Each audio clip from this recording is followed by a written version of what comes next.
Oke. B1 ada yang namanya Sutarman? Nggak ada. Ada yang Cuti, Pak. Beliau izin cuti Bapak. cuti berhenti. Yang namanya Vina?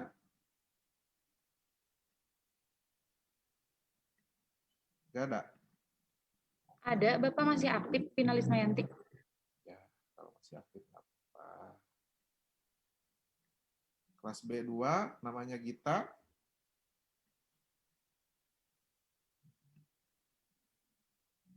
Terakhir yang belum ngerjain. Gia. Ada Gia? Kelas luar kota. Teh Gia. Nah, saya. Teh Gia, Gianita. Di mute. Bapak maaf. Sepertinya salah akun. Hah? Salah akun. Ya, ada 2 gitu, lu masuk atau gimana? Enggak, dia akunnya teh. Enggak, emang akunnya ada. Yang pakai Akun kerudung stop. kuning kalau nggak salah. Nah, Bapak gimana tuh, Pak? yang dianggap gak ngerjain. Ah, tanggung. Bapak mau. Sok yang kirimkan ya. Nanti nilainya di korting oh ya. Iya, Pak. Pak Maria. Mana Maria? Oke, Pak. Makasih, Bapak. Sama-sama. Maria? Nggak ada. Reni, Rosma, Yanti. Kurang ini, Pak. Nggak tahu, Pak. Nggak ada kayaknya. Masuknya nggak jelas. Nggak apa-apa lah. Tidak aktif gitu, Pak.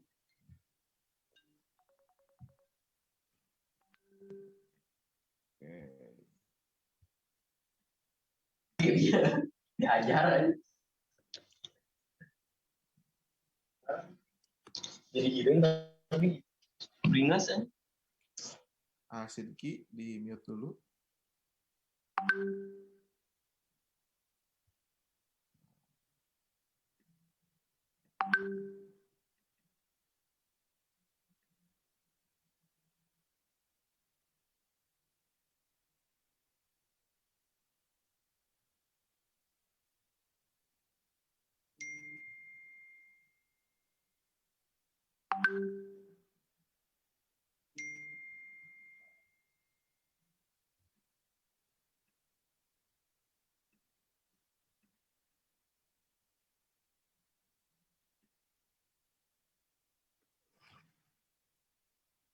Muncul? Muncul, Pak. Muncul, Pak. Silakan berpikir terlebih dahulu.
Oke, teman-teman, balik lagi. Mohon maaf tadi agak keganggu. Sudah baca-baca atau mencari sesuatu tentang Sudah, Pak. pembelajaran yang Sudah, Pak. Udah, Pak. Sudah, Pak. Oke. Sudah, Pak. Kita coba cari sampel dari yang belum ngerjain UTS. Oh, Teh Gia, gimana? Apa yang disebut pembelajaran inovatif menurut Teh Gia? Papa, Oke, pembelajaran yang inovatif. Di sini yang dia dapat inovatif ya Pak, berarti bersifat inovasi, kebaharuan. Berarti pengenalan hal-hal baru gitu Pak, dalam pembelajaran itu sendiri. Jadi Yang kayak guru, gimana? kenapa Pak? Hal yang baru yang kayak gimana yang bisa diterapkan di pembelajaran? Jadi guru mengemas sebuah pembelajaran di kelas atau di mana diperbaharui gitu Pak, dari tekniknya beda gitu Pak. Nah, yang kayak gimana contohnya? Contohnya, misal biasanya kita melakukan pembelajaran biasa gitu. Misalkan modelnya sesuai dengan materi gitu, sesuai FPP hari ini teratur. Si modelnya, metodenya, misalkan pakai ceramah aja. Nah, kita berinovasi nih, kita lakukan pembaharuan hal-hal yang baru, kita ganti, kita bangun misalkan dengan cara apa? Kita selipkan ice breaking, atau enggak kita ganti menjadi metode diskusi kelompok. Itu mungkin ya Pak yang bisa saya sampaikan. Tapi tetap sih esensi pembelajarannya sampai gitu Pak ke anak didik. Baik, terima kasih Teh Gia. Yang selanjutnya kita coba laki-laki. Sedang mencari nama. Takwa. Takwa.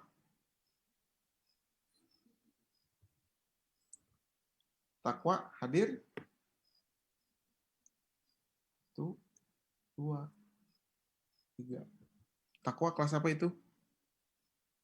Ada yang kenal? B2, Pak. B2. Oke, selanjutnya Firman.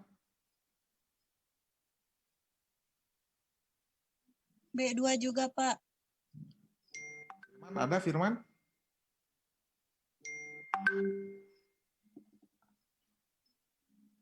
Satu, dua, tiga. Oke. Sulit ternyata berharap pada laki-laki ya. Betul, Pak. Oke, yang selanjutnya Aisyah. Nah.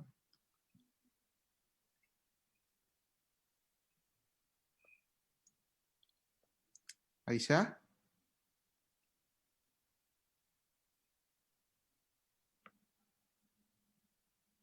Teh Aisyah. Nah, gitu dibuka. Maaf, Pak. Pembelajaran inovatif yang saya dapat adalah pembelajaran yang berpusat pada siswa. Kita maaf di Gia mah kecil. Di kecil di saya juga. Oke. Ya. Udah besar, Pak? Boleh, lumayan. Oh, lumayan. Pembelajaran inovatif adalah pembelajaran yang berpusat pada siswa, di mana guru memberikan peluang kepada siswa untuk mencari pengetahuannya secara mandiri. Misalnya kayak gini, kan dahulu metode pembelajaran yang digunakan itu selalu berpusat pada guru. Jadi hanya guru yang ngasih materi atau ngasih pengetahuan. Nah, untuk sekarang inovatifnya jadi siswa yang mencari materinya, terus nanti sama gurunya diluruskan apa yang dicari itu benar atau enggaknya gitu, Bu. Pak. Nah, terima kasih. Selanjutnya kita cari dari yang B1. Nah, kelas B1 jangan ngacung. Udah yang dibuka video nanti yang B2 unggul ini. Widi kelas apa Widi? B2, Pak. Wah. Coba Teh Dede. Nah, Anissa B1.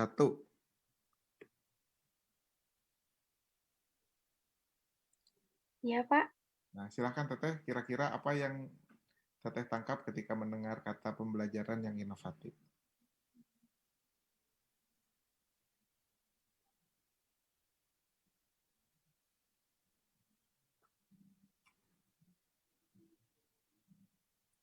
Halo Teh? Ya, Pak.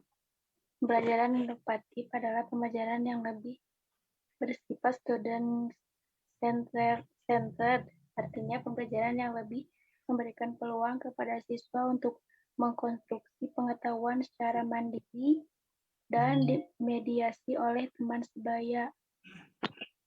Nah, nambah tuh sesuatu yang baru, itu tentang teman sebaya.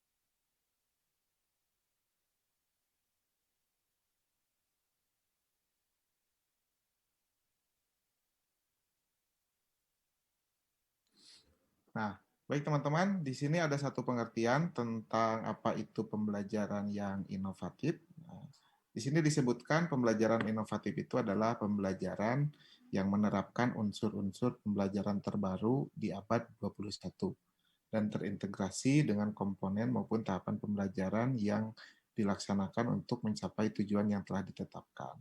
Nah, betul tadi misalkan ada pendapat dari teman-teman kalau pembelajaran inovatif itu adalah pembelajaran yang kebaharuan gitu ya, kekinian, up to date gitu. Nah, betul bisa dikatakan seperti itu. Apa saja yang bisa diupdate ketika pembelajaran? Banyak gitu ya. Jadi ketika kita mengajar sebetulnya bukan hanya sebatas memberikan materi yang kita tahu, yang kita siapkan kepada anak didik kita. Bukan, tetapi banyak faktor-faktor yang memang harus diperhatikan. Seperti contoh tadi disebutkan dari mulai metode atau modelnya. Itu kan berarti berasal dari tahapannya. Kemudian ada juga yang harus diperhatikan dari media yang digunakannya. Nah, ada juga yang diperhatikan dari bagaimana pendekatan yang dilakukan, apakah misalkan ini itu cocok untuk kelas tinggi atau untuk kelas rendah, nah itu juga diperhatikan. Jadi ketika kita berbicara tentang proses pembelajaran itu kita berbicara tentang hal-hal yang pada dasarnya kompleks, tapi kita berusaha untuk menjadikannya simpel. Ya. Nah, semakin ke sini, gitu ya, semakin teman-teman mengenal bagaimana dunia pendidikan itu berjalan, teman-teman akan lebih banyak merasa jadi guru itu ribet ya, gitu. Ya memang kenyataannya seperti itu, gitu. Nah, kemudian, nah ini yang menjadi salah satu pijakan. Nah, silahkan teteh-teteh ini bisa di screenshot sebagai panduan teteh-teteh dalam berpikir nantinya. Nah, ini yang jadi pijakan banyak bidang, bukan hanya tentang pelajaran ya, maksudnya bukan hanya tentang pendidikan gitu.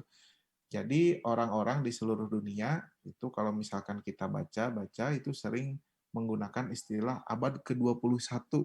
Nah, abad ke-21 itu abad yang seperti apa? Nah, framework-nya ini dikembangkan dari sini nih. Ya, jadi sekitar tahun 2007 itu ada pengembangan framework gitu atau peta konsep, gambaran, diagram gitu. Nah, seperti ini disebutkan. Coba perhatikan ada warna hijau di tengah, itu disebut dengan key subject atau core, inti dari pembelajaran dari abad 21 itu seperti apa. Nah, jadi ketika kita mau menghadapi abad 21, itu setidaknya ada 3 hal yang harus kita perhatikan. Gitu ya. Yang pertama ada life and career skill. Gitu ya. Jadi tentang kehidupan dan karir. Gitu. Jadi kita harus punya skill-skill yang berhubungan nantinya dengan bagaimana kehidupan kita berjalan, bagaimana karir kita nantinya akan berkembang. Nah, yang kedua gitu, ada tentang learning and innovation skill. Nah, ini berhubungan dengan bagaimana kita belajar dan membuat sebuah inovasi. Nah, di sini juga lebih spesifikasikan gitu ya. disebutkan adanya critical thinking, gitu. Jadi berpikir kritis, gitu. Nah, kemudian ada komunikasi. Jadi kita itu perlu menjadi seseorang yang komunikatif. Kemudian ada juga collaboration. Nah, kita harus berusaha untuk terus berkolaborasi, dan yang terakhir ada creativity. Nah, teman-teman kalau misalkan sering mendengar updatean dari Pak Ridwan Kamil versi Instagram, itu biasanya kan agak nyeleneh gitu ya. Nah, Pak Ridwan Kamil juga sering mengatakan tentang hal-hal ini gitu. Jadi kita tuh harus selalu berkolaborasi. Kita tuh harus tetap menjaga komunikasi kita agar kreativitas kita berkembang, misalkan dengan cara berhubungan dengan orang lain, dengan berhubungan dengan orang dari bidang lain gitu, agar lebih luas pengetahuan kita. Nah, itu sering diungkapkan oleh banyak pejabat juga. Nah, salah satunya oleh Ridwan Kamil. Kemudian yang terakhir ada information media dan teknologi skill. Nah, ini berhubungan dengan bagaimana kita memilah informasi yang ada menjadi sebuah media, kemudian ditambahkan dengan teknologinya. Gitu ya. Nah, itu framework yang ada ketika kita sedang berbicara abad ke-21. Nah, yang pertama tentang life and career skill. Nah, di sini disebutkan satu, fleksibilitas kemampuan dalam beradaptasi. Nah, jadi teman-teman kalau misalkan zaman sekarang nih, itu harus punya kemampuan fleksibilitas dalam beradaptasi. Jadi kalau misalkan masuk ke dalam lingkungan yang baru, itu jangan terlalu kaget, misalkan ya, jangan terlalu kaku juga pemikirannya, karena kalau misalkan kita melihat keadaan di dunia nyata gitu ya, kalau misalkan saya mah jarang keluar daerah, hanya sekitar Jawa Barat gitu ya, bertemu dengan orang-orang yang masih notabene berbahasa Sunda gitu ya, pemikiran, pertimbangan dan yang lainnya pun mungkin nggak jauh beda gitu. Tapi ketika kita mungkin udah pergi keluar pulau gitu, nah itu kita harus mulai punya kemampuan ini nih dalam beradaptasi. Nah, ini bertujuan dengan berhubungan dengan hidup dan karir kita. Kemudian yang kedua, memiliki inisiatif lebih. Nah, berarti kita punya keinginan untuk memulai ide-ide kita gitu, dan dikembangkan, kemudian dikomunikasikan terhadap orang lain. Kemudian yang ketiga, mampu mengarahkan diri sendiri serta orang lain. Nah, jadi ketika kita tahu mana yang baik dan mana yang benar, kita bukan hanya mengarahkan diri kita saja, tetapi kita juga bisa mengajak orang lain ke arah yang lebih baik. Kemudian yang keempat, adanya keterampilan bersosialisasi. Nah, ini dibutuhkan ternyata untuk abad 21. Jadi hati-hati nih kalau misalkan ada orang-orang, misalkan kalian merasa diri kalian itu seolah menganggap diri kalian introvert gitu ya, penyendiri misalkan seperti itu, jarang ngobrol gitu. Nah, itu harus agak sedikit dirubah karena tuntutan dari zaman pun sudah agak berubah. Nggak masalah gitu ya ketika kalian lebih suka makan di rumah makan sendiri, nongkrong di kafe sendiri, ke bioskop nonton sendiri gitu ya, di luar status kalian jomblo, misalkan memang lebih suka sendiri, ya nggak masalah gitu ya. Itu tidak jadi hambatan gitu, tetapi tetap kemampuan kalian dalam bersosialisasi itu harus tetap ada, karena itu salah satu tuntutan dari abad 21 ini. Nah, kemudian yang kelima, itu adanya keterampilan dalam memimpin dan bertanggung jawab.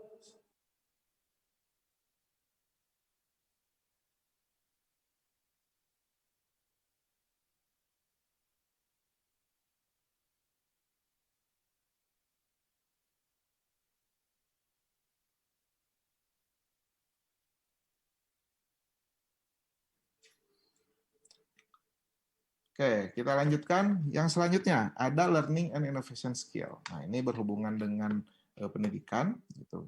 Yang pertama, kemampuan berinovasi dan kreatif. Nah, jadi sebagai guru pun, gitu ya, kita bukan hanya menerima jadi apa yang orang lain pikirkan, tapi kita pun harus berusaha berinovasi. Nah, mungkin teman-teman yang masih jadi mahasiswa statusnya sejauh ini kecil kemungkinan punya jalur dalam berinovasinya ketika urusannya dengan mengajar di lapangan. Tapi kalau misalkan nanti sudah jadi guru, kalian punya banyak kesempatan untuk melakukan inovasi, mencoba-coba bagaimana mengajar itu biar menarik dan enak gitu. Nah, kemudian yang selanjutnya keterampilan dalam memecahkan masalah. Nah, jangan aneh nih kalau misalkan teman-teman sering dikasih tugas, misalkan yang aneh-aneh, proyek misalkan teh, atau berbasis masalah, nah itu salah satunya memang tuntutan dari abad yang sekarang. Kemudian yang ketiga berpikir kritis, keempat kemampuan komunikasi dan kolaborasi. Nah, ini yang kolab yang tadi nih, teman-teman harus terbiasa bekerja sama dengan orang lain. Sekarang, mungkin selama 2 tahun ke belakang, pembelajaran bisa dikatakan berlangsung secara online. Pernah suatu ketika saya dapat komplain dari mahasiswa, Pak, tugasnya jangan berkelompok, sudah saja dilakukan secara individual. Oh, nggak bisa, gitu ya. Ketika sebuah tugas dituntut untuk berkelompok, ya lakukan saja secara berkelompok. Kalau misalkan ada alasan, pada sekarang online susah ketemu, ya berarti itu tantangannya gitu. Itu yang harus kalian hadapi dan kalian temukan solusinya. Gitu. Bukan berarti kalian malah memilih jalan lain untuk tidak berkolaborasi. Nah, itu agak keliru ya. Jadi tetap meskipun banyak tantangan, proses kolaborasi dalam pembelajaran itu harus tetap dilakukan. Nah, kemudian yang ketiga tentang informasi, media, dan teknologi. Pertama adanya literasi informasi, di mana kalian sebagai mahasiswa pun harus sudah tahu nih, dari mana sumber informasi yang bisa didapatkan ketika kita mencari sesuatu. Nah, contoh saja yang tadi, ketika dikasih pertanyaan, apa yang dimaksud dengan pembelajaran inovatif? Nah, di mana kalian mencari informasinya coba? Kira-kira dari mana? Dari artikel, Pak. Internet, Pak.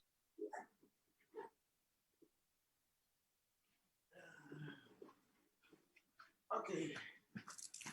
Betul. Nah, kebanyakan dari internet ya. Kira-kira dari internet isinya ada apa aja tuh yang bisa kalian temukan?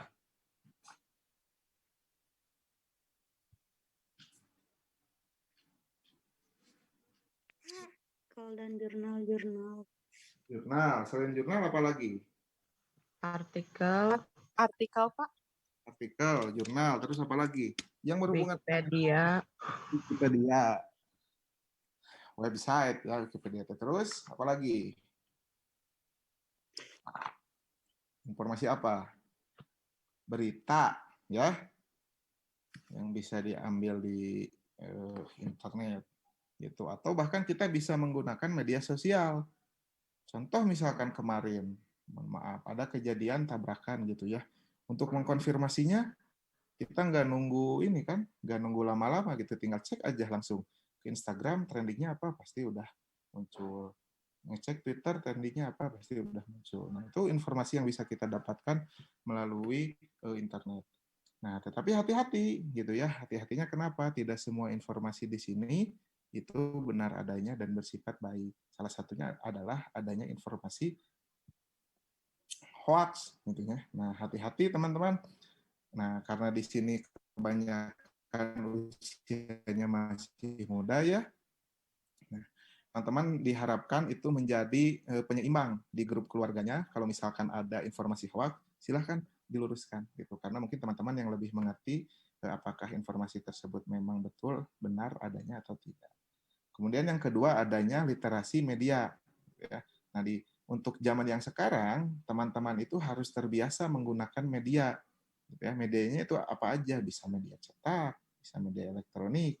Maksudnya seperti apa, Pak? Nah, kalau misalkan berhubungan dengan pembelajaran, berarti teman-teman harus mulai bisa terbiasa setidaknya bikin PowerPoint, bikin gambar, diagram, kesimpulan, misalkan ya, atau bikin video pembelajaran. Nah, yang terakhir itu literasi TIK. Nah, ini berhubungan dengan gadget biasanya. Ya, teman-teman harus sudah bisa, misalkan menggunakan komputer untuk pembelajaran. Kalau misalkan untuk handphone mah ya, mungkin untuk usia kalian mungkin udah bisa lah.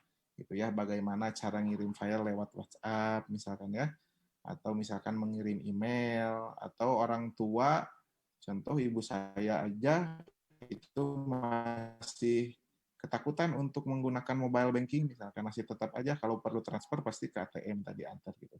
Nah, seperti itu. Nah, itu untuk usia kalian harus dipersiapkan bisa gitu ya. Kenapa? Karena itu tuntutan zaman. Itu nanti takutnya nantinya kalian malah ketinggalan. Nah, kemudian dengan adanya hal tersebut, maka muncullah perubahan pola pendidikan. Nah, tadi juga udah disinggung nih. Nah, kalau misalkan dulu pendidikan itu bersifat teacher center, di mana gurunya itu menjadi pusat pembelajaran. Jadi kumaha guru we, cek guru A, kudu A gitu ya. Tanpa memberikan kesempatan siswa untuk melakukan apa-apa. Biasa dulu seperti itu. Nah, sekarang pola pikirnya sudah agak dirubah menjadi student center, di mana siswa yang lebih banyak memainkan peran. Nah, tapi meskipun seperti itu, tetap guru masih ada perannya di belakang, mungkin jumlahnya lebih sedikit. Nah, yang sekarang, yang sedang ngetren sekarang itu adalah antara guru dan murid itu berkolaborasi. Gitu. Jadi kalau misalkan perubahannya ini bisa dilihat di mana? Kalau misalkan kita lihat di berkas, itu biasanya kita bisa lihat di RPP. Jadi RPP dulu itu biasanya guru melakukan apa, guru mengambil apa, guru mengajar apa. Itu kalau misalkan yang awal kurikulum 2013 atau ketika KTSP, nah itu udah student center, siswa membuka apa, siswa melakukan apa, siswa pergi keluar, kemudian mengambil apa, siswa belajar apa. Nah itu si siswa yang dijelasinnya. Nah kalau yang sekarang itu biasanya siswa dan guru melakukan apa. Jadi ada kata dan gitu, jadi kelihatan berbarengan. Nah itu bentuk salah satu contoh kalau pembelajaran kita sudah mulai berpindah ke arah kolaborasi. Nah, balik lagi nih ya tentang framework di abad 21. Nah, dari 3 kebutuhan atau tantangan yang muncul, itu yang paling dekat dengan pendidikan itu yang bagian kedua atau bagian tengah tentang learning and innovation skill.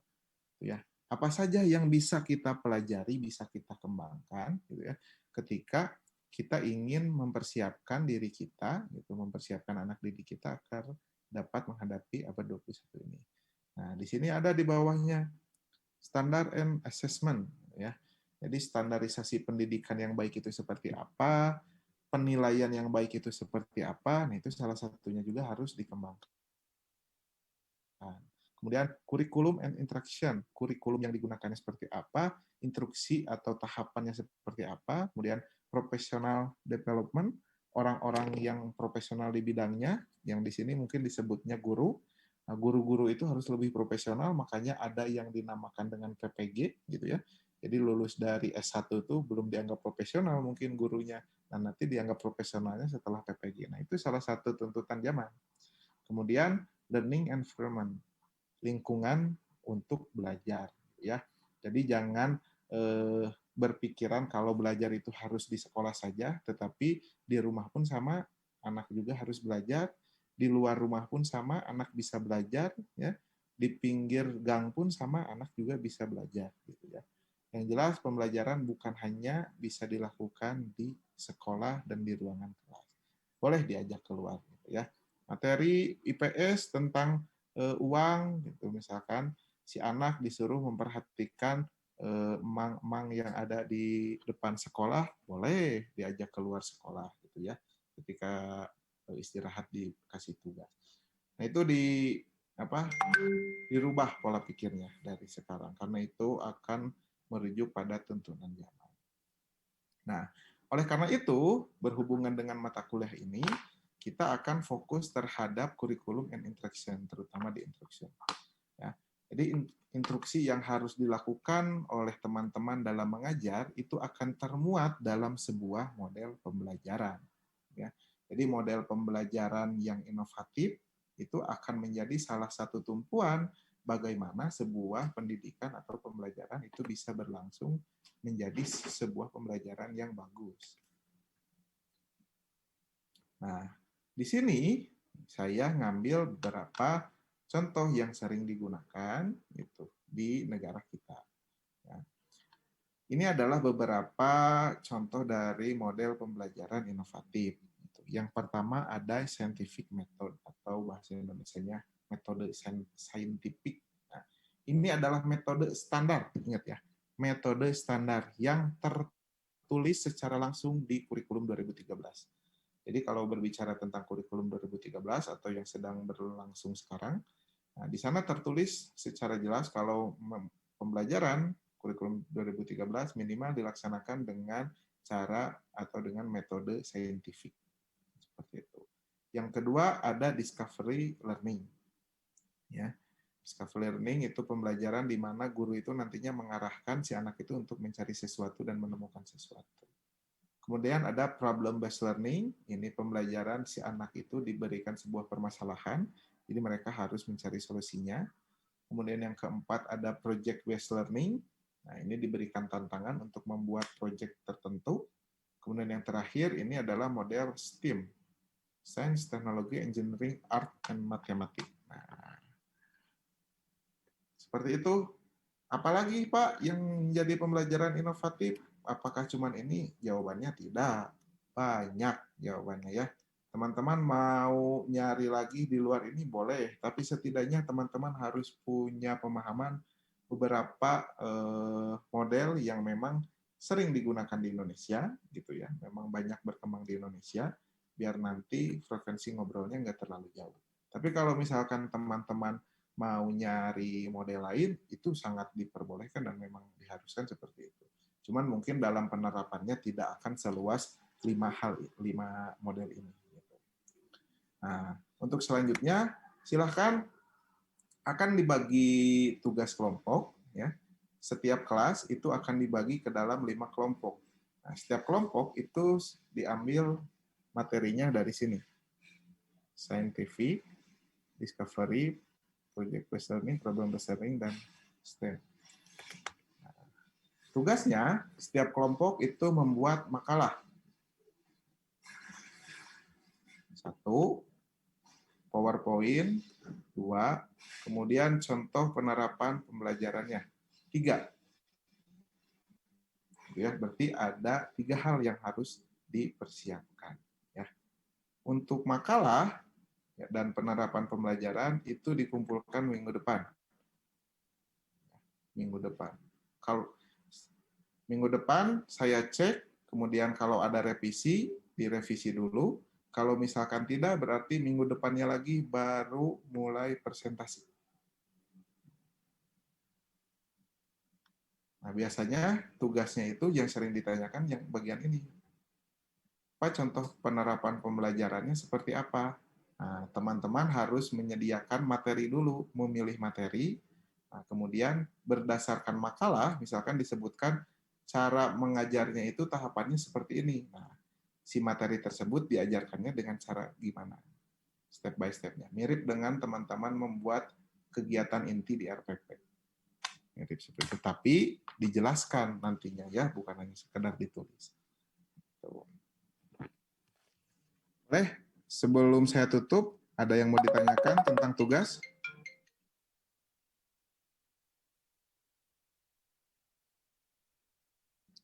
Ada yang mau ditanyakan?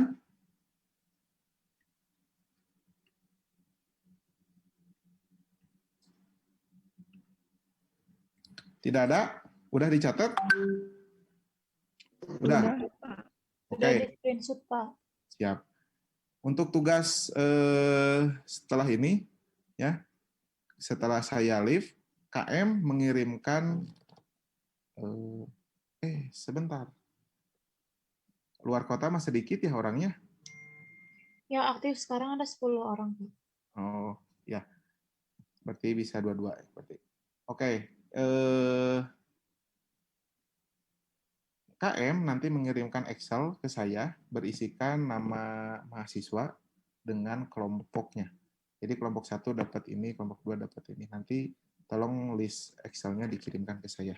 Jadi siapa? Nah, untuk Excel-nya hari ini ya. Boleh nanti malam juga nggak apa-apa. Silahkan sekarang berbagi kelompok langsung diskusi boleh. Terima kasih teman-teman untuk pertemuan kali ini. Kalau misalkan ada kekurangan mohon maaf. Assalamualaikum warahmatullahi wabarakatuh. Waalaikumsalam warahmatullahi wabarakatuh. Waalaikumsalam warahmatullahi wabarakatuh. Waalaikumsalam warahmatullahi wabarakatuh.